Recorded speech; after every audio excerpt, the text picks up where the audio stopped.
ஒரு அரசியல்வாதி பையனை நான் காதலிச்சேன், 2 பேரும் லிவிங்கில் இருந்தோம், அதனால கன்சீவ் ஆனேன் அப்படின்னு நிறைய விஷயங்கள் சொல்கிறாங்க. அப்படிங்கிறது ஆக்டிங் தானே, அது எந்த எக்ஸ்ட்ரீம் வேணாலும் போய் பார்ப்போம் அப்படின்னு சேலஞ்சிங்காக எடுத்துக்கிட்டது தான். டாப்லெஸ்லாம் கூட அடிக்க ஆரம்பிச்சிட்டாங்க, எக்ஸ்ட்ரீமாக போயிட்டாங்க. அவங்க அந்த சினிமா வந்து வேற ஒரு தளத்துக்கு போயிட்டு இருக்கு, வேற ஒரு கல்ச்சரில் சினிமா வந்துட்டு இருக்காங்க. அப்படிங்கும் போது அது தேவைப்படுது கதைக்கு. நடிப்புலன்னா சொன்ன மாதிரி விருப்பம் இல்லாமல் வந்தாங்க. ஆண்ட்ரியாவை பொறுத்த வரைக்கும் பேசிக்காக அவங்களுக்கு வந்து ஒரு சிங்கர் ஆகணும்னு தான் ஆசை. அனிருத்துக்கும் உள்ள ரிலேஷன்ஷிப்பை பற்றி சுஷீலிக்லேயே ஃபோட்டோஸே வந்துச்சு. பட் அனிருத்தை வந்து இவங்களை காட்டிலும் அனிருத் வயசு கம்மி தான், ஆண்ட்ரியாவை காட்டிலும் அனிருத் வயசு கம்மி தான். ஆண்ட்ரியா அவங்க காட்டிலும் 4 வயசுக்கு senior. PN cinema YouTube channel viewers எல்லாருக்குமே வணக்கம். இன்னைக்கு நம்மளுடைய கேள்விகளுக்கு விளக்கம் அளிப்பதற்காக நம்மளோட இணைந்திருக்கிற பத்திரிகையாளர் திரு சுபைர் அவர்கள். வணக்கம் சார். வணக்கம் சார். தமிழ் சினிமாவில் முதல்ல சிங்கர் அப்படின்ற ஒரு விஷயத்துக்காக உள்ளே வந்துட்டு அதுக்கப்புறம் நடிப்புல பயங்கரமாக கலக்கிட்டு இருந்தவங்க தான் ஆண்ட்ரியா அவர்கள். ஆண்ட்ரியா அவர்கள் தமிழ் இண்டஸ்ட்ரிக்குள்ளே எப்படி வந்தாங்க, அவங்களுடைய சினிமா உலக பயணம் எங்கே தொடங்குது? ஆண்ட்ரியா பக்காவாக சென்னை பொண்ணு, ஒரு ஆங்கிலேயன் ஃபேமிலி, சர்ச் பார்க்கில் படிக்கிறாங்க, அப்புறம் WCCயில் படிக்கிறாங்க. படித்து முடிச்சுட்டு காலேஜ் டைம்லேயே வந்து அவங்க வந்து ஒரு ராப் சிங்கர், அவங்க ஒரு பேண்ட் வச்சுருந்தாங்க, அந்த பேண்டில் பாடிட்டு இருந்தாங்க. அப்படியே போயிட்டு இருக்கப்போ தான் அன்னியன் படத்தில் பாடுறதுக்கு வாய்ப்பு கிடைச்சிது. அந்த பாட்டு பெரிய ஹிட்டு. அதோட நிறையா படங்களில் பாட ஆரம்பித்தாங்க. இவங்க பாடுறதை காட்டிலும் ஆளும் கொஞ்சம் ஹேண்ட்ஸமாக இருப்பாங்க, பார்க்குறதுக்கு வித்தியாசமாக இருப்பாங்க. அப்படின்னே கௌதம் மேனன் தான் அவரை பச்சை கிளி முத்துச்சரம் அப்படின்னு சரத்குமார் நடித்த படம் அந்த படத்தில் இன்ட்ரடியூஸ் பண்ணுறாங்க ஹீரோயினாக. அது தொடர்ந்து நிறையா படங்கள் பண்ணுறாங்க. கோவாவில் கூட அவங்க பாடின பாட்டு பயங்கர ஃபேமஸ். ஆனால் ஆண்ட்ரியாவை பொறுத்த வரைக்கும் பேசிக்காக அவங்களுக்கு வந்து ஒரு சிங்கர் ஆகணும்னு தான் ஆசை. சிங்கர் ஆகணும், அதுவுமே சிங்கராக ப்ரொஃபஷனல் சிங்கர் ஆகக்கூடாது, ஒரு பார்ட் டைம் சிங்கர் மாதிரி. ஆனால் அவங்க ப்ரொஃபஷனலாக அவங்க எடுத்துகிட்டு ஒரு சயின்டிஸ்ட் ஆகணும்னு ஆசைப்படுறாங்க. அவங்க சிஸ்டர் கூட சயின்டிஸ்டாக தான் இருக்காங்க. இவங்களும் அதே மாதிரி ஒரு சயின்டிஸ்ட் ஆகணும், எங்கேயும் அப்ராடில் போய் செட்டில் ஆகணும்னு பார்க்குறாங்க. காலம் அவரை வந்து அப்படியே நடிகையாக கொண்டு விட்டுருச்சு. நடிகையாக மட்டும் இல்லாமல் வேறு வேறு வடசினி மாதிரியான அந்த மாதிரியான ரோல்ஸ் பண்ணக்கூடிய ஒரு ஆக்டர் ஆகிட்டாங்க. எந்த கேரக்டர் கொடுத்தாலுமே அதை பெர்ஃபெக்டாக பண்ணக்கூடிய அளவுக்கு விருப்பம் இல்லாமல் ஒரு ஃபீல்டுக்குள்ளே வந்து அதை வந்து தக்க வச்சுக்கிட்டாங்க. அப்புறம் தொடர்ந்து அவங்க அப்படியே அவங்க ஒரு ஜேர்னி போயிட்டுருக்கு. அவங்க வாழ்க்கையில் நிறைய பிரச்சனைகள், புரோக்கன் விங்ஸ் அப்படின்னு அவங்க ஒரு புத்தகம் எழுதியிருக்காங்க, முறிந்த சிறகுகள் அப்படின்னு. அது நிறையா அதை பற்றி பேசியிருக்கிறாங்க.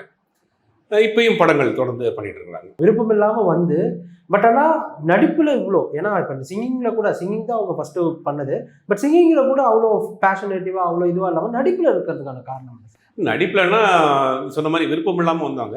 விருப்பம் இல்லாமல் வந்தாலும் கூட அதை வந்து அவங்களுக்கு அமைந்த கதாபாத்திரங்கள் அவங்களை அடுத்தடுத்து கொண்டு போயிடுச்சு. ஸ்க்ரீனில் அவங்கள பார்க்குறாங்க, மக்கள் கொண்டாடுறாங்க, போகிற இடங்களில் கூட்டம் சேருது. அப்போ இது ஒரு ப்ரொஃபஷனல் வந்து ஒரு வேல்யூபிளான ப்ரொஃபஷனல். ஆக்டிங்கிறது ஒரு பெரிய ஒரு நம்மளை கொண்டு போய் பல இடங்களில் சேர்க்கும் அப்படின்னு அதை புரிஞ்சுக்கிறாங்க. அந்த அந்த ஸ்க்ரீன் ப்ரெசன்டேஷனுக்கு உள்ள வேல்யூ அவங்க புரிஞ்சுக்கிறாங்க. அது தொடர்ந்து அதில் அப்படியே ட்ராவல் பண்ண ஆரம்பிக்கிறாங்க. அவங்களுக்கு அமைந்த கதைகள் வித்தியாசமான கதைகள், அதுக்கு கரெக்டாக அவங்க ஆப்டாகிறாங்க. ஒரு ஆங்கிலேயன் பொண்ணு இருந்தாலும், ஒரு ராப் சிங்கராக இருந்தாலும், வடசென்னை மாதிரியான ஒரு கேரக்டரில் அதை அப்படியே கரெக்டாக பண்ணியிருப்பாங்க. அதெல்லாம் வந்து ஒரு விருப்பம் இல்லாமல் வந்தால் கூட அதை வந்து அவங்க வந்து கற்றுக்கிட்டாங்க. அதை வந்து கற்றுக்கிட்டு அதில் இப்போ ஃபுல் அண்ட் ஃபுல் அதில் பண்ணிகிட்டு இருக்காங்க. ஆண்ட்ரியா அவர்கள் தமிழ் சினிமாவில் இது வரைக்குமே யாருமே பண்ணாத நிறைய போல்ட் சீன்ஸ் பண்ணியிருக்காங்க. இதுக்கான காரணம் என்ன? ஆல்ரெடி அவங்க வந்து ஒரு என்ன சொல்கிறது, ஒரு ஓப்பன் மைண்ட் உள்ள ஒரு பர்சன், அவங்க ஒரு ஜோவியல் பர்சன். அப்படிங்கிறது ஆக்டிங் தானே, அது எந்த எக்ஸ்ட்ரீம் வேணாலும் போய் பார்ப்போம் அப்படின்னு சேலஞ்சிங்காக எடுத்துக்கிட்டது தான். மற்ற ஆர்டிஸ்டாக இருந்தால் ஒரு ஃபார்மெட்டுக்குள்ள இருப்பாங்க, இந்த சீன் நடிக்க மாட்டேன், அதில் பண்ண மாட்டேன். இவங்க ஆல்ரெடி ஒரு ராப் சிங்கர் இருக்காங்க, ஒரு மாடர்ன் கல்ச்சரில் இருந்து வந்தவங்க. அப்படிங்கும் போது ஒரு ஆக்டிங், ஒரு ப்ரொஃபஷனல், அதுக்குள்ளே போயிட்டோம். அதில் எக்ஸ்ட்ரீமாக என்ன பண்ண முடியுமோ பண்ணுவோம் அப்படின்னு அது தொடர்ந்து பண்ணுறாங்க. அதை வந்து அதை கேஷுவலாக தான் எடுத்துக்கிறாங்க. ஆண்ட்ரியா அவர்கள் இங்கே நடிக்கிறத பார்த்து என்ன சொல்கிறாங்க எல்லாரும் அப்படி பார்த்தீங்கன்னா, நார்த் இந்தியன் சைடில், அதாவது பாலிவுட் சைடில் வந்து ராதிகா ஆப்டே வந்து எந்த அளவுக்கு அங்கே படங்கள் வந்து போல்டாக நடிக்கிறாங்களோ, எனக்கு இதில் பிரச்சனை இல்லை, கேரக்டருக்கு தேவைன்னா நான் நடிப்பேன் அப்படின்ற மாதிரி இருக்காங்களோ, அது மாதிரி தமிழ் சினிமாவில் போல்ட் சீன்ஸ் யாரை போடலாம் அப்படின்னு யோசிக்கும் போது அவங்களுடைய ஃபர்ஸ்ட்டு மைண்டுக்கு வருது ஆண்ட்ரியா. அதாவது தமிழ்நாட்டோட ராதிகா ஆப்டேவா மாறிட்டு வராங்க அப்படின்ற மாதிரி சொல்கிறாங்களே. அது இல்லை, ராதிகா ஆப்டே இவங்களை காட்டிலே 100 படம் வேலை. அவங்க வந்து டாப்லெஸ்லாம் கூட நடிக்க ஆரம்பிச்சிட்டாங்க, எக்ஸ்ட்ரீமாக போயிட்டாங்க அவங்க. ஆனால் அந்த அளவுக்கு இவங்க ராதிகா ஆப்டே அளவுக்கு போல, பட் அதுக்கு ஈக்குவலாக அந்த ஒரு கேரக்டர் பண்ணுறாங்க. டயலாக் டெலிவரியில் எவ்வளோ வல்கரான டயலாக் இருந்தாலும் சரி, அது கதைக்கு தேவையான பண்ணுறாங்க. அதனால் போல்டாக பண்ணுறாங்க. அது ஒரு ப்ரொஃபஷனல், அதுக்குள்ளே போயிட்டோம். அது கதைக்கு என்ன தேவையோ அதை பண்ணுவோம், இதனால் நமக்கு என்ன இருக்குது அப்படிங்கிற மாதிரி. ஏற்கனவே சொன்ன மாதிரி அவங்க ஒரு ஜோவியலான ஒரு டைப் பேசிக்காக இருக்கிறதுனால அதை வந்து ஈஸியாக அக்செப்ட் பண்ணிக்கிறாங்க. தமிழ் சினிமாவில் இந்த மாதிரியான கலாச்சாரங்கள் பெருசாக இல்லை. ஆனால் வடசென்னை படத்தில் ஒரு டிலிட்டட் சீன் அப்படின்னு சொல்லி அந்த பாட்டுக்கு முன்னாடி ஒரு சீன் வந்து விட்டுருந்தாங்க. அது பயங்கர ஆபாசமாக இருந்தது. அதை பற்றி கொஞ்சம் சொல்லுங்கள். இல்லை, அது ஏற்கனவே சொன்ன மாதிரி தான். கதைக்கு தேவைன்னா அவங்க எக்ஸ்ட்ரீமாக எந்த இது வந்து பண்ணுறதுக்கு தயாராக இருக்கிறாங்க. அவங்க ஹாலிவுட் படங்களை கம்பேர் பண்ணி பார்க்குறாங்க. ஹாலிவுட் படங்கள்லாம் லிப்லாக்லாம் வந்து பெரிய விஷயமே கிடையாது. பேசிக்கிட்டே இருப்பாங்க, ஒரு லிப்லாக் சீன் வந்துட்டு போகும். அது வந்து வல்கராகவும் தெரியாது. அது மாதிரி அவங்க நம்ம அடுத்த சினிமா வந்து வேற ஒரு தளத்துக்கு போயிட்டு இருக்கு, வேற ஒரு கல்ச்சரில் சினிமா வந்துட்டு இருக்காங்க அப்படிங்கும் போது அது தேவைப்படுது கதைக்கு, பண்ணுவோம் அது அப்படிங்கிறது கேஷுவல் எடுத்துக்கிறாங்க. JFW கேலண்டர் அப்படின்ற ஒரு ஷூட்டில் வந்து ஆண்ட்ரியாவோட ஒரு சிங்கிள் பிக்சர் வந்து பயங்கர கான்ட்ரவர்ஷியல் கிரியேட் ஆச்சு. என்ன அப்படின்னா மெர்மைடோட ஃபோட்டோ ஷூட் பண்ணியிருந்தாங்க. அதில் வந்து அவங்க டாப்லெஸ்ஸாக இருந்திருப்பாங்க. அது பயங்கர பேசு பொருளாக இருந்தது. அதுக்கு எப்படி அவங்க ஒத்துக்கிட்டாங்க அந்த விஷயத்துக்கு? ஏன்னா இப்போ கதைன்றது மூவிஸ்ன்றது வேற, பட் ஆனால் ஃபோட்டோ ஷூட்டுக்கு எப்படி அதை ஒத்துக்கிட்டாங்க? இல்லை, இது வந்து ஆக்டர்ஸ், ஹாலிவுட் ஆக்டர்ஸ்லாம் இது வந்து சாதாரணம். அவங்க ஆக்சுவலாக பேசிக்காக ஆங்கிலேயன் இருக்கிறதுனால அந்த கல்ச்சரில் தான் இருக்கிறாங்க, அந்த கல்ச்சரோடய தான் இருக்கிறாங்க. அப்படிங்கும் போது அது வந்து ஹாலிவுட் ஆக்ட்ரஸ்ங்கிறது இதெல்லாம் சாதாரணம் பண்ணுவாங்க. ஹாலிவுட்டில் பெரிய பெரிய ஆக்ட்ரஸாக இருந்தால் அவங்க இந்த மாதிரியான விஷயங்கள் வந்து மாடலிங் பண்ணுறதா இருக்கட்டும், இந்த மாதிரி கால்றதா இருக்கட்டும், மேகசினுடைய ஃப்ரண்ட் பேஜில் வரக்கூடிய அந்த லே அவுட்டாக இருக்கட்டும், அதெல்லாம் வந்து அவங்க இந்த மாதிரி ஈஸியாக நடிப்பாங்க. இவங்க அதை கம்பேர் பண்ணி தான் பண்ணுறாங்க. இவங்க அந்த கல்ச்சர்லேயே இருக்கிறாங்க, அதை கம்பேர் பண்ணி தான் பண்ணுறதுனால அவங்களுக்கு அது பெருசாகவே தோணலை. அவங்க ஃபேமிலியிலே அது பெருசாக ஒன்றும் அதை ஆப்போசிட் பண்ணல, அவங்களுக்கும் அது தவறாக தோணலை. விருப்பம் உள்ளவங்க பார்க்க வேண்டியதுதான், அவ்வளோதான். ஓகே சார், இப்போ இந்த மாதிரியான விஷயங்கள் வந்து மற்ற நடிகைகள் பண்ணியிருந்தால் அது பெரிய விஷயமா இருக்குமே. பட் ஆண்ட்ரியா பண்ணும்போது ஏன் அதெல்லாம் ஆகலை? இந்த விஷயம் பெருசாகவே பேசலையே எங்கேயுமே வெளியே. இல்லை, மற்ற நடிகைகள் பண்ணியிருந்தாங்கன்னா ஆண்ட்ரியா ஆல்ரெடி பண்ண கேரக்டர்ஸ் எல்லாமே அந்த மாதிரியான கேரக்டர்ஸாக இருந்ததுனால அது பெருசாக எடுத்துக்கல மக்கள். ரெண்டாவது, இது ஆண்ட்ரியா ஆரம்பத்துலேருந்தே ஒரு ஹோம்லியான ஒரு கேரக்டராக வந்திருந்தாங்கன்னா, முதல் படத்தில் ஹோம்லியான ஒரு கேரக்டர் தான் பண்ணியிருப்பாங்க. அடுத்தடுத்து அவங்களுக்கு அமைந்த கதைகள் வந்து அப்படியே பார்த்து பழக்கப்பட்டதுனால அது வந்து அவங்களுக்கு வித்தியாசமாக தெரியல, அதனால பெருசாக அது பேசப்படலை. ரெண்டாவது, இப்போ உள்ள கல்ச்சருக்கு வந்து அதை யாரும் வந்து பெருசாக எடுத்துக்கிறது இல்லை. எப்படின்னா பாருங்கள், இதை காட்டிலும் மோசமான படங்கள்லாம் வருது, மோசமான வீடியோஸ்லாம் வருது. நீங்கள் ரீல்ஸ் மீம்ஸுன்ட்டு அதெல்லாம் வந்து இதை காட்டிலும் ரொம்ப இவங்களாவது ஒரு ஆர்டிஸ்டாக இருக்காங்க, அது கதைக்கு தேவைப்படுது, அது ஒரு ப்ரொஃபஷனலாக பண்ணுறாங்க, அதுக்காக பண்ணுறாங்கன்னு வச்சுங்க. இன்றைக்கி அதை தாண்டி ரீல்ஸாக இருக்கட்டும், மீம்ஸாக இருக்கட்டும், அதான் ரொம்ப அதை தாண்டி வீட்டில் இருக்கக்கூடிய ஃபேமிலி கேர்ள்ஸே வந்து நிறையா வீடியோ போட ஆரம்பிட்டாங்க, பார்த்துருக்கோம் நம்ம. அப்படிங்கும் போது அவங்களாம் வந்து ஒரு ஒரு பொழுதுபோக்காக பண்ணுறாங்க, இவங்க அதை ப்ரொஃபஷனலாக பண்ணுறாங்க. அப்படிங்கும் போது இன்னைக்கு உள்ள சூழ்நிலைக்கு அது வந்து ஒரு பெரிய விஷயமா பார்க்கப்படல. வேணுங்கிறவங்க எடுத்துங்க, வேணாட்டி அதை ஸ்கிப் பண்ணிடுங்க, அவ்வளோதான்.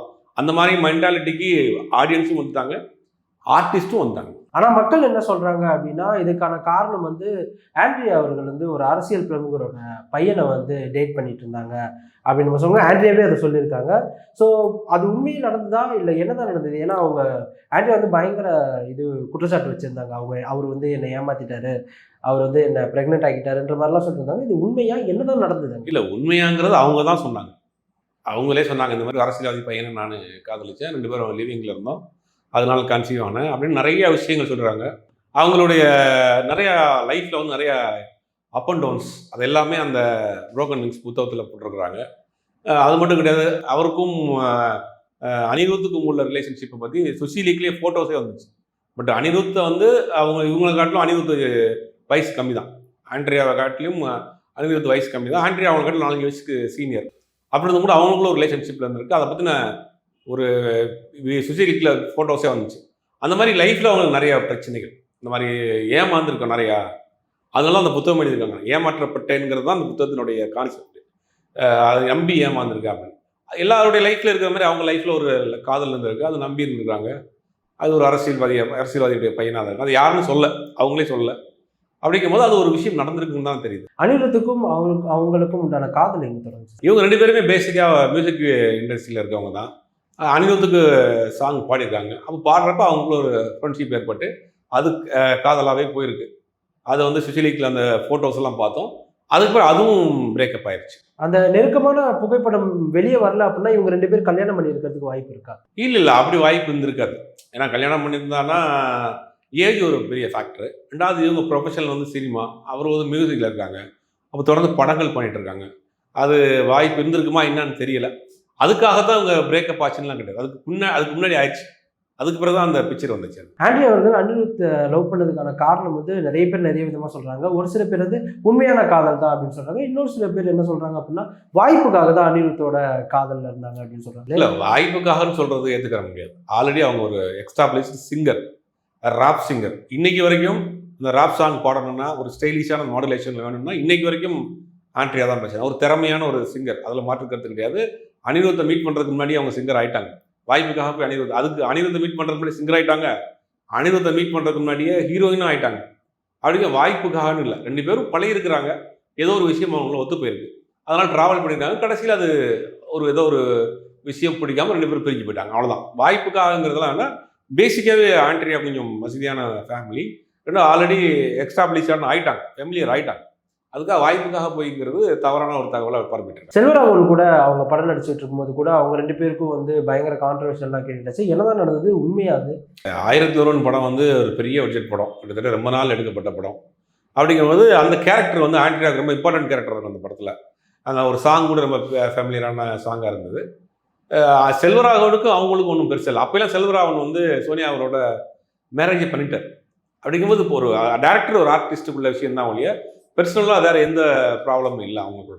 ஆண்ட்ரியா அவர்கள் நிறைய படங்கள் நடிச்சிருக்காங்க, நிறைய விஷயங்கள் வந்து தமிழ் சினிமாக்காக பண்ணியிருக்காங்க.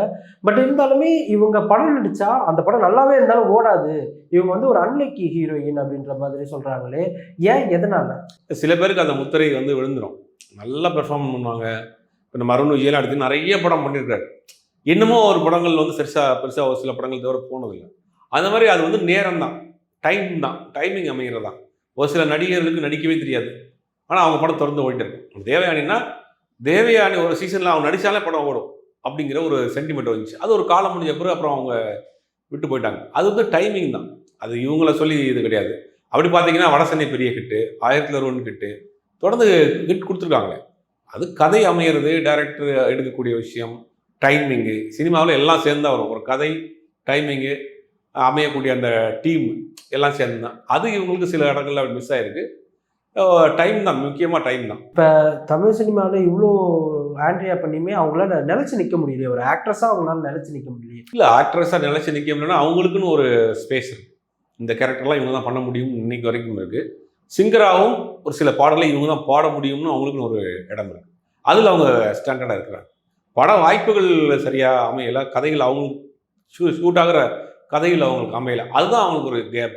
மற்றபடி அவங்களுக்கு உண்டான கேரக்டர், இப்போ ஆண்ட்ரியா மாதிரி ஒரு வடசென்னை மாதிரி ஒரு கேரக்டர் பண்ணணும் அப்படின்னு நேராக ஆண்ட்ரியா தான் போகிறாங்க. இல்லை ஒரு ஸ்டைலிஷான ஒரு ராப் மாதிரி ஒரு சாங் ஒன்று பாடணும், அந்த ஆக்சென்ட்டில் வேணும் அப்படின்னா இன்றைக்கி ஆண்ட்ரியா தான் போகிறாங்க. அவங்களுக்கு உண்டான திறமைக்கு அவங்களுக்கு உண்டான இடத்தை இன்றைக்கி வரைக்கும் தக்க வச்சுருக்காங்க. அது வந்து இன்றைக்கி வாய்ப்பு இல்லை, சும்மா இருக்கிறதுலாம் இல்லை. தொடர்ந்து மலையாள படம் பண்ணுறாங்க, தெலுங்கு படம் பண்ணுறாங்க, தமிழ் படம் பண்ணுறாங்க, எல்லா லாங்குவேஜ்லேயும் பாடுறாங்க. அப்படிங்கும் அவங்களுக்கு பிஸியாக இருக்காங்க. அவங்களுக்கு உண்டான அந்த ஸ்பேஸ் அவங்கள்ட்ட அப்படி இருக்குது. ஓகே சார், இப்போ ஒரு ஆண்ட்ரியாவோட ஃபேனாக நாங்கள் அவங்கள எப்படி பார்க்குறது? ஒரு ஸ்வீட் பர்சனாக பார்க்குறதா, எல்லோரும் முன்னாடி காமாக இருக்கிற ஒரு ஸ்வீட் பர்சனாக பார்க்குறதா, இல்லை வாய்ப்புக்காக காரியத்துக்காக பயன்படுத்தி கொள்கிற ஒரு பர்சனாக பார்க்குறதா? நீங்கள் ஒரு என்டர்டெய்னராக பாருங்கள், படம் பாருங்கள், பிடிச்சிருந்தா என்ஜாய் பண்ணுங்கள், அவ்வளோதான். நீங்கள் ஏன் பின்னாடியே ஃபாலோ பண்ணுறீங்க? ஆக்டர்ஸை பொறுத்த வரைக்கும் நம்மளை என்டர்டெயின்மெண்ட் பண்ணக்கூடியவங்க ஸ்க்ரீனில். அவங்க அரசியல்வாதியாக இருந்தால் நீங்கள் அதை கேட்கலாம். இப்போ ஒரு என்டர்டெயின்மெண்ட் பண்ணுறீங்க. இப்போ படம் ஆண்ட்ரியா நடித்த படம் நல்லா இல்லைன்னா பார்ப்பீங்களா? நீங்கள் ஆண்ட்ரியாவோடய பெரிய ஃபேனாக இருக்கட்டும், படம் நல்லா இல்லைன்னா பார்ப்பீங்களா? அப்படி கிடையாதுல்ல. உங்களுக்கு படம் நல்லா 2 மணி நேரம் 2.5 மணி நேரம் உங்களுக்கு என்டர்டெயின்மெண்ட் பண்ணாங்கன்னா நீங்கள் ஏற்றுக்க போகிறீங்க. ஜஸ்ட் ஒரு ஆக்டராக பாருங்கள், அவ்வளோதான். அவங்களே தான் சொல்லுவாங்க, என்ன ஒரு ஆக்டராக பாருங்கள், அவ்வளோதான், முடிஞ்சு போச்சு, அவ்வளோதான். ஆண்ட்ரியா அவர்கள் ஃபியூச்சரில் எப்போ கல்யாணம் பண்ணிப்பாங்க, எதனா தகவல் இருக்கா? இல்லை பண்ணுறதா இருந்தால் ஆங்கிலோ இந்தியன், அவங்க ஒரு Anglo Indian, so Anglo Indian ஃபேமிலியில் பண்ணுவாங்களா, இல்லை தமிழ் பையனா பார்த்து? இப்போ வரைக்கும் எந்த விதமான தகவலும் இல்லை. இப்போ ஃபுல் அண்ட் ஃபுல் இதில் தான் கான்சன்ட்ரேட் பண்ணிட்டு இருக்காங்க. ஃபியூச்சரில் பண்ணுறதுக்கு வாய்ப்பு. ஆண்ட்ரியா அவர்கள் நிறைய படங்கள் நடிச்சிருக்காங்க. எல்லா படங்கள்லையும் வந்து யார் கூட நடித்தாலுமே அவங்களோட கல்யாணம் ஆக போகுது, ரொம்ப நெருக்கமாக இருக்கமான ஃபோட்டோஸோ இல்லை நெருக்கமாக இருக்கிறாங்க. ஆனால் திடீர்னு பார்த்தா அதெல்லாம் இல்லை அப்படின்னு சொல்லிட்டு போயிடுறாங்க, இல்லை பிரேக்கப்னு வந்துச்சு. எதனால் அவங்க? ஆண்ட்ரியா பொறுத்த வரைக்கும் ஏற்கனவே சொன்ன மாதிரி அவங்க வந்து ஒரு ஓப்பன் மைண்ட் உள்ள அது ரொம்ப கேஷுவலாக எல்லா விஷயத்தையும் எடுத்துக்குவாங்க. ஆண் பெண் பேதம்லாம் எல்லாத்தையும் ரொம்ப கேஷுவலாக ஈக்குவலாக பழகக்கூடியவங்க. அது வெளியிலேருந்து பார்க்குறவங்களுக்கு 2 பேரும் ரொம்ப க்ளோஸாக இருக்குங்கிற மாதிரி தோணுமே தவிர அவங்க எல்லாரும் கூட ஃப்ரெண்ட்லியாக தான் இருக்காங்க. ஃப்ரெண்ட்லியாக ரொம்ப க்ளோஸாக இருப்பாங்க. அதனால் பார்க்குறதுக்கு அப்படி தோணுது. அதை வச்சு தான் அவங்க பேசுகிறாங்க. இன்றைக்கி உங்களுடைய கேள்விகளுக்கு ரொம்ப அருமையான விளக்கம் கொடுத்தீங்க சார், நன்றி. இந்த வீடியோ உங்களுக்கு பிடிச்சிருந்தா லைக் கமெண்ட் ஷேர் பண்ணிக்கோங்க. இதே போன்ற வீடியோக்களை தொடர்ந்து பார்க்க பிஎன் சினிமா யூடியூப் சேனலை சப்ஸ்கிரைப் பண்ணிக்கோங்க.